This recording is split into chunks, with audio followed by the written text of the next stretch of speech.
अस्सलाम वालेकुम students, welcome back to my YouTube channel learn with chemist at chemist 1108। आज हम 9th क्लास का चैप्टर नंबर 1 का थर्ड लेक्चर डिस्कस करेंगे।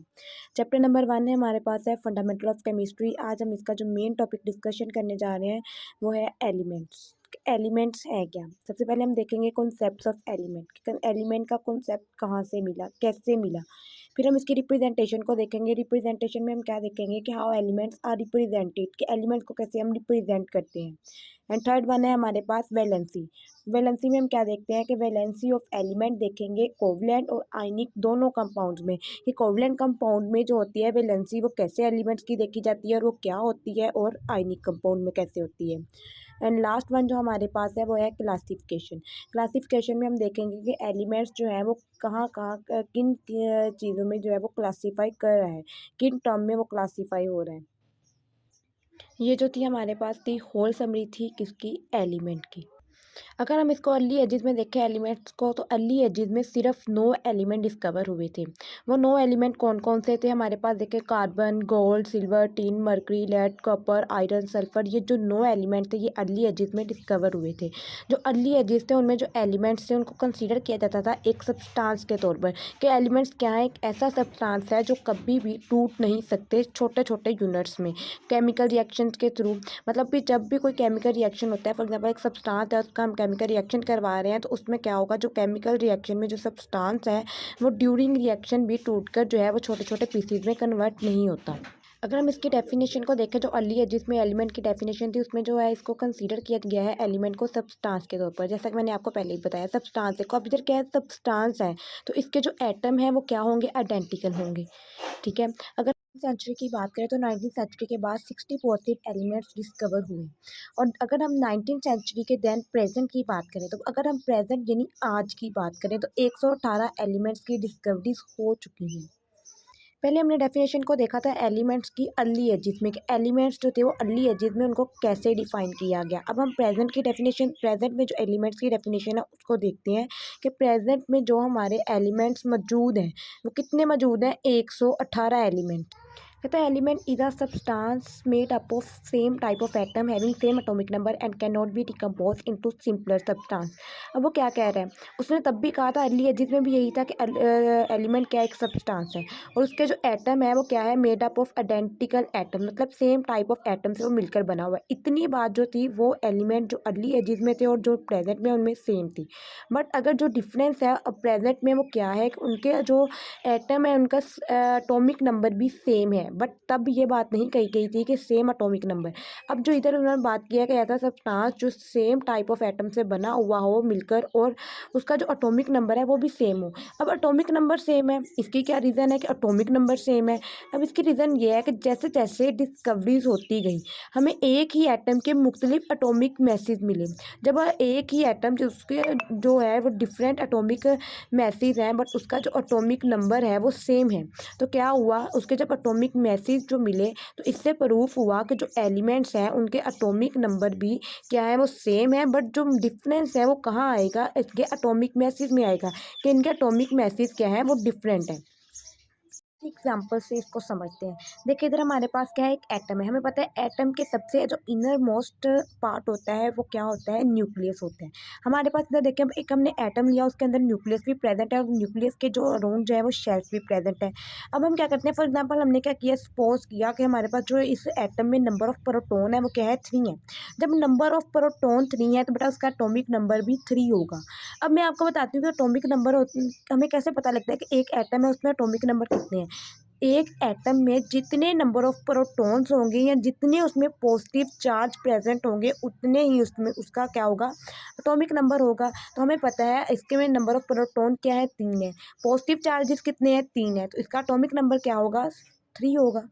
इसी तरह हम इस डेफिनेशन को समझने के लिए एक और एग्जांपल देखते हैं, वो है हमारे पास हाइड्रोजन की। अब देखिए हमारे पास हाइड्रोजन क्या है, पहला जो हाइड्रोजन है ये टाइप है उसमें क्या है, एक ही एटॉमिक नंबर है और एक ही मैथ नंबर है। दूसरे की बात करें उसमें एक एटॉमिक नंबर है लेकिन मैथ नंबर 2 है। फिर तीसरे की अगर बात करें उसमें एटॉमिक नंबर एक ही है लेकिन मैथ नंबर 3 है। अब हम देखेंगे कि हाइड्रोजन जो है इसके तीनों टाइप ऑफ एलिमेंट में क्या है, एटॉमिक नंबर 1 है, मतलब एटॉमिक नंबर तीनों का सेम है, बट एटॉमिक मैथ जो है वो तीनों का डिफरेंट है।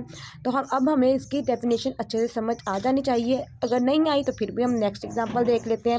देखिए फॉर एग्जांपल ये जो हमारे पास एग्जांपल है, ये मैंने जो एक लिया सर्कल लिया, ये क्या थी, मेरे पास आयरन शीट थी। जब मैंने इस आयरन शीट को लिया, आयरन शीट के अंदर जो एटम प्रेजेंट है वो सारे क्या है, वो सेम साइज़ के एटम है और उनकी जो प्रॉपर्टीज़ हैं वो भी सेम है। तो हमने इधर क्या किया, जो सेम साइज ऑफ एटम थे इनमें से एक एटम लिया, उसको डिफरेंट एलिमेंट के साथ रिएक्ट करवाया। जब इन दोनों के दरमियान एक केमिकल रिएक्शन हुआ तो क्या बन गया, हमारे पास एटम बन गया, जिसकी क्या थी, प्रॉपर्टीज जो थी वो सेम थी। अब हम नेक्स्ट देखेंगे अकरेंस ऑफ मेजर एलिमेंट की। ये जो है ये टॉपिक एमसीक्यूज के लिए बहुत ज़्यादा इंपॉर्टेंट है। अब देखें हम अकरेंस कहाँ कहाँ देखेंगे, हम एलिमेंट्स के अकरेंस को देखेंगे सबसे पहले अर्थ क्रस्ट में। अर्थ क्रस्ट क्या होता है, अर्थ की ऊपर वाली लेयर। फिर हम देखेंगे ओशन, ओशन का तो सबको पता है कि समंदर यानी मीन वाटर में। एटमॉस्फेयर हमें पता है, हवा। सबसे पहले हम देखेंगे अर्थ क्रस्ट में। अर्थ क्रस्ट में ऑक्सीजन की जो परसेंटेज है वो है 47%, सिलिकॉन 28% एंड एल्यूमिनियम 7.8%। अगर हम अर्थ क्रस्ट की बात करें तो उसमें सबसे ज़्यादा जो परसेंटेज है वो ऑक्सीजन की है। फिर हम नेक्स्ट देखते हैं ओशन को। ओशन में जो ऑक्सीजन की परसेंटेज है वो 86%, हाइड्रोजन 11% एंड क्लोरीन 1.8%। अगर हम ओशन की भी बात करें उसमें भी सबसे ज़्यादा परसेंटेज किसकी है, ऑक्सीजन की है। फिर हम अगर बात करें एटमॉस्फेयर की तो उसमें जो एलिमेंट्स की परसेंटेज है वो नाइट्रोजन की 18%, ऑक्सीजन 21%, आर्गन 0.9%। इसमें भी सबसे ज़्यादा जो हाईएस्ट परसेंटेज है वो किसकी है, ऑक्सीजन की परसेंटेज है। तो हमें पता लग गया कि अगर जो मेजर एलिमेंट्स हैं उनमें जो ऑक्सीजन है उसकी अर्थ क्रस्ट, ओशन और एटमॉस्फेयर तीनों में जो सबसे ज़्यादा हाईएस्ट परसेंटेज है वो किसकी है, ऑक्सीजन की है। बड़ा आपने इनकी जो परसेंटेज है एलिमेंट्स की, मेजर एलिमेंट्स की जो परसेंटेज है, इनको अच्छे से याद रखना है। ये एमसीक्यू के लिए बहुत इंपॉर्टेंट है। ये अक्सर जो है वो एमसीक्यू की फॉर्म में पूछा जाता है, शॉर्ट क्वेश्चन के तौर पर कभी कभार है कि कुछ पूछ ले, वरना अदरवाइज ये एमसीक्यू की फॉर्म में ही पूछा जाता है। नेक्स्ट हम डिस्कस करेंगे क्लासिफिकेशन ऑफ एलिमेंट को। जो एलिमेंट है उनको जो मेनली क्लासीफाई किया जाता है वो तीन जो है उनमें किया जाता है, ग्रुप्स में डिवाइड किया जाता है। वो कौन कौन से हैं, वो है मेटल्स, नॉन मेटल, मेटलाइट। अब हम देखेंगे कि मेटल क्या है, नॉन मेटल क्या होते हैं और मेटलाइट्स क्या होते हैं। बड़ा सबसे पहले हम देखते हैं मेटल को। तो मेटल क्या है, मेटल जो होते हैं वो क्या करते हैं, इलेक्ट्रॉन्स को रिलीज करते हैं, इलेक्ट्रॉन को रिलीज करते हैं। अगर इसके हम देखें ऑपोजिट में नॉन मेटल को करेंगे तो हमें पता है जब मेटल रिलीज करेंगे इलेक्ट्रॉन को तो नॉन मेटल तो ऑब्वियसली गेन करेंगे इलेक्ट्रॉन को। जैसे कि मैंने इनकी एग्जांपल ली सोडियम। सोडियम क्या करता है, वो इलेक्ट्रॉन को रिलीज करता है, उसके पास जो होते हैं वो एक्स्ट्रा इलेक्ट्रॉन होता है तो वो क्या करता है, रिलीज करता है, उसमें एबिलिटी होती है टू रिलीज इलेक्ट्रॉन।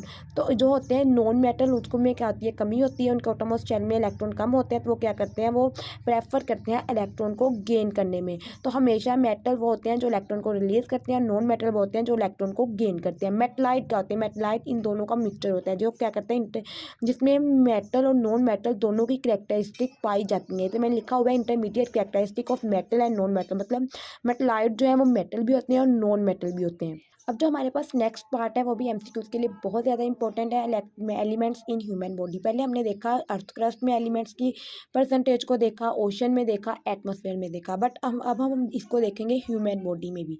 हमने इसको जो है वो लेवल ऑफ ऑर्गेनाइजेशन जो है बायोलॉजी का चैप्टर उसमें भी बड़े अच्छे से डिस्कस किया हुआ है। बट मैं इधर केमिस्ट्री में भी आपको बताती चलूँ, जो इनकी परसेंटेज है एलिमेंट्स की ह्यूमन बॉडी में सबसे ज़्यादा परसेंटेज ऑक्सीजन की होती है। ऑक्सीजन हमें पता है हम अपने अंदर इनहेल करते हैं, जो ऑक्सीजन की परसेंटेज है वो 65% है। और कार्बन हमें पता है हम अपने अंदर से एक्सहेल करते हैं, तो कार्बन की परसेंटेज है 18%, हाइड्रोजन 10%, कैल्शियम 1.5%, नाइट्रोजन 1%। और भी बहुत सारे एलिमेंट्स जो होते हैं वो हमारी बॉडी में पाए जाते हैं, बट उनकी जो कंसनट्रेशन होती है, परसेंटेज होती है हमारी बॉडी में वो बहुत ज़्यादा कम होती है, मीन्स वो 0 पॉइंट समथिंग के फॉर्म में होती है, तो उनको हमने इधर डिस्कस नहीं किया। नेक्स्ट हम देखते हैं, ये भी बहुत ज़्यादा इंपॉर्टेंट टॉपिक है चैप्टर का, वो है रिप्रेजेंटेशन ऑफ एलिमेंट, कि हम एलिमेंट्स को रिप्रेजेंट कैसे करते हैं, how to represent the elements, कि हम एलिमेंट को किस तरह से, कहाँ और कैसे रिप्रेजेंट करते हैं। हम देखते हैं, हमें पता है हम किसी भी एलिमेंट को रिप्रेजेंट किससे करते हैं, सिंबल से। सिंबल अब हम देखेंगे कि सिंबल कहाँ से आते हैं। तो बेटा जो सिंबल होता है वो कोई भी अगर एलिमेंट है उसके नाम से उसका सिंबल को लिया जाता है। जैसे फॉर एग्जांपल मैं देखती हूँ, हम जो है वो जो एलिमेंट को रिप्रेजेंट करने के लिए सिंबल लेते हैं वो 1 लेटर भी होता है और वो 2 लेटर्स में भी होता है। जैसे अगर हम बात करें 1 लेटर की, मतलब एक लेटर में अगर करना हो तो मैंने इधर लिखा हुआ है इन केस ऑफ 1 लेटर। जैसे फॉर एग्जांपल मेरे पास पहला एलिमेंट हाइड्रोजन है। हाइड्रोजन का क्या है, पहला लेटर एच है, एच कैपिटल, इसका क्या आ गया हमारे पास जो है वो सिंबल आ गया। कार्बन है, कार्बन का सी आ गया। नाइट्रोजन है, नाइट्रोजन का एन आ गया। इसी तरह बहुत सारे और एलिमेंट्स हैं, जैसे सल्फर है उसका एस आ जाएगा। इसी तरह बहुत सारे एलिमेंट्स हैं जो 1 लेटर में हम उनको रिप्रेजेंट कर सकते हैं। हम अब कुछ एलिमेंट्स ऐसे हैं जिनको हम 2 लेटर्स में रिप्रेजेंट करते हैं। वो कौन कौन से हैं, जैसे फॉर एग्जांपल मैंने सबसे पहले एग्जांपल ली मैग्नीशियम की। मैग्नीशियम में क्या है, हमने क्या किया, मैग्नीशियम। अब अगर हम एम से लिखते हैं, केला हम कैपिटल एम लिख देते तो बेटा हमें नहीं पता चलता था कि कौन सा एलिमेंट है। हम इसको मैग्नीशियम को सिर्फ कैपिटल एम से नहीं रिप्रेजेंट कर सकते थे। हमने कैपिटल एम और साथ स्मॉल जी लिया। हमेशा ये बात याद रखनी है, जब भी हमने किसी भी एलिमेंट को 2 लेटर्स में रिप्रेजेंट करना है तो उसका फर्स्ट लेटर कैपिटल और सेकंड लेटर उसका स्मॉल होता है। जैसे मैग्नीशियम में एम कैपिटल और जी जो है वो स्मॉल है। ऐसे कैल्शियम में सी कैपिटल और ए स्मॉल है। सोडियम में एन कैपिटल और ए स्मॉल है। अब आप लोगों के माइंड में जो सबसे पहले इंपॉर्टेंट क्वेश्चन आ रहा होता वो ये होगा कि सोडियम को जो हमने रिप्रेजेंट किया वो सिंबल एन से क्यों किया, जबकि मैंने तो आपको बताया कि जो सिंबल है वो उसी एलिमेंट के नाम से ही निकलता है। जैसे हाइड्रोजन का पहला था एच था, कार्बन का सी था, नाइट्रोजन का एन था, कैल्शियम का सी और फिर ए लिया, मैग्नीशियम में एम जी लिया। लेकिन सोडियम में एस से क्यों नहीं लिया हमने।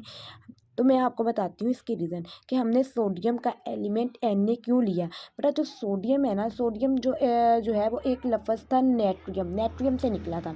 इसलिए इसका सिंबल जो है वो एसओ या एस से की बजाय एन लेते हैं।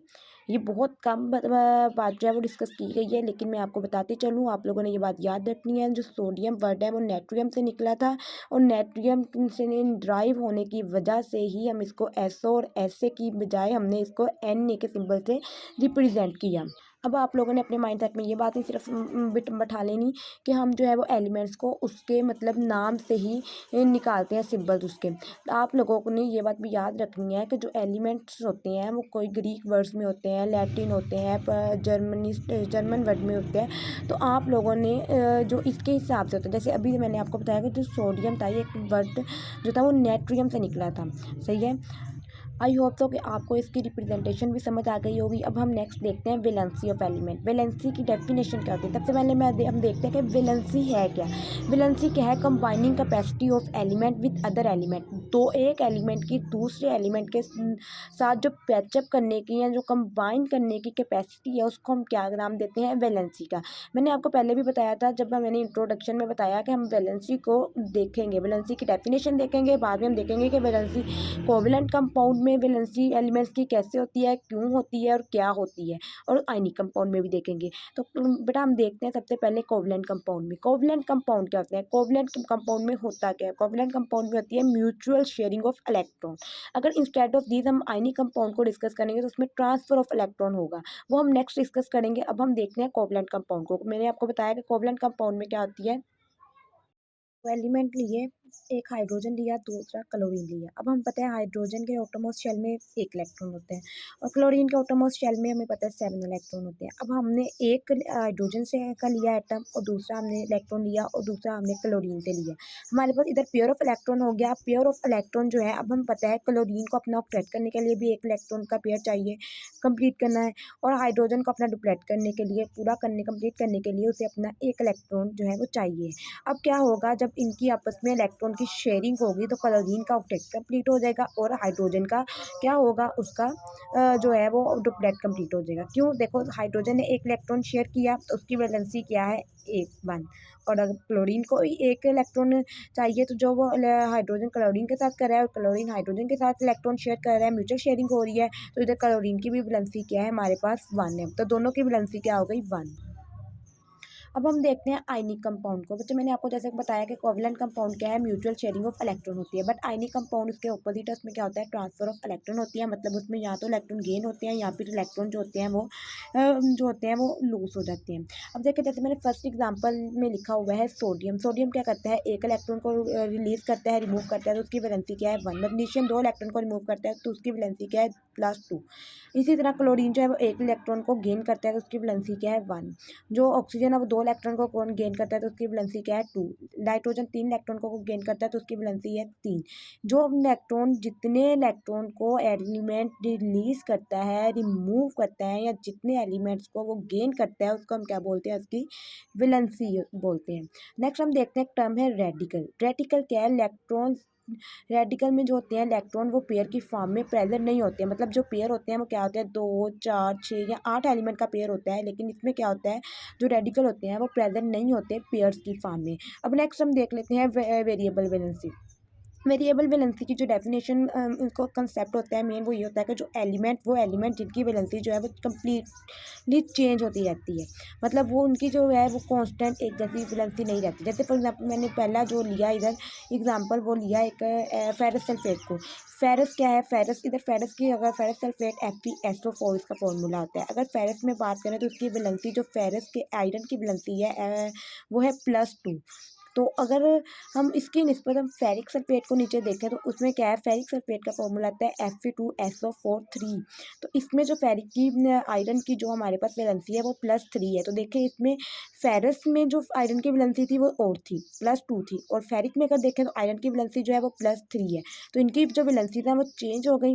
आप लोगों ने एक और बात याद रखनी है, तो ये रखनी है कि जहाँ OUS आ जाए, मतलब जैसे फेरस के लास्ट पे OUS आया तो इसका मतलब क्या है कि इधर जो वैलेंसी है वो लोअर होगी। और अगर RIC आ जाए, मतलब जैसे फेरिक में आया RIC लास्ट पे, तो RIC का मतलब होगा कि यहाँ वैलेंसी जो है वो हाई होगी। अब देखें आप लोगों ने फेरस सल्फेट में जो आयरन की वैलेंसी है वो +2 है, और फेरिक सल्फेट में जो आयरन की वैलेंसी है वो +3 है। तो इसमें क्या है, ये जो चेंजेस हैं दोनों की वैलेंसी चेंज है, तो ये हमारे पास कौन सी वैलेंसी है, वेरिएबल वैलेंसी है। अब आपको आई होप सो कि ये समझ आ गई हो गई कि वैलेंसी क्या है, कोवलेंट कंपाउंड में वैलेंसी कैसे देखते हैं, आयनिक कंपाउंड में कैसे देखते हैं। मैं इसको एक बार फिर बताती चलूँ। कोवलेंट कंपाउंड में जो म्यूचुअल शेयरिंग होती है इलेक्ट्रॉन की, जो इलेक्ट्रॉन शेयर कर रहे होते हैं उनके बेस पे होती है वैलेंसी, कितने इलेक्ट्रॉन शेयर किए और कितनी वैलेंसी है। और आयनिक कंपाउंड में जो इलेक्ट्रॉन गेन हो रहे होते हैं और जो लूज़ हो रहे होते हैं उसकी बेस पे होती है। जितने इलेक्ट्रॉन वो गेन करेगा या जितने इलेक्ट्रॉन वो लूज़ करेगा उसकी वैलेंसी भी उतनी ही होगी कंपाउंड की या फिर एलिमेंट की। फिर हमने नेक्स्ट देखा रेडिकल कौन से होते हैं। रेडिकल में मैंने आपको बताया कि वो पेयर की फॉर्म में प्रेजेंट नहीं होते, मतलब 2 4 6 8 की फॉर्म में नहीं होंगे, वो 1 3 5 7 मतलब उनमें एक की जो है वो डेफिशिएंसी होगी ही। फिर हमने वेरिएबल वैलेंसी को डिस्कस किया। वेरिएबल वैलेंसी में भी हमने यही देखा कि वो ऐसे एलिमेंट जिनकी जो वैलेंसी है वो चेंज होती रहती है, एक जैसी नहीं होती। यहाँ तो कभी लोअर हो गई कभी हायर हो गई, ऐसे ही चलता रहता है। तो आप लोग भी देख रहे होंगे कि मैंने आपको पूरा लेक्चर समझा दिया। एलिमेंट्स क्या हैं, एलिमेंट्स की अक्रेंस, एलिमेंट्स का concept, representation, valency, classification, everything बता दी। बट मैंने आपको जो अर्ली एजेस में 9 एलिमेंट्स डिस्कवर हुए थे इनके सिंबल नहीं बताए कि इनको किस सिंबल से रिप्रेजेंट किया जाता है। तो ये जो इनके सिंबल हैं वो आप कमेंट सेक्शन में मुझे बताएंगे कमेंट करके। अगर आपको लेक्चर की समझ आ गई है अच्छे से तो आप चैनल को सब्सक्राइब करें, लाइक करें और अपने फेलोज़ के साथ शेयर भी करें। मिलते हैं हम अपने नेक्स्ट लेक्चर में, तब तक के लिए अल्लाह हाफिज़।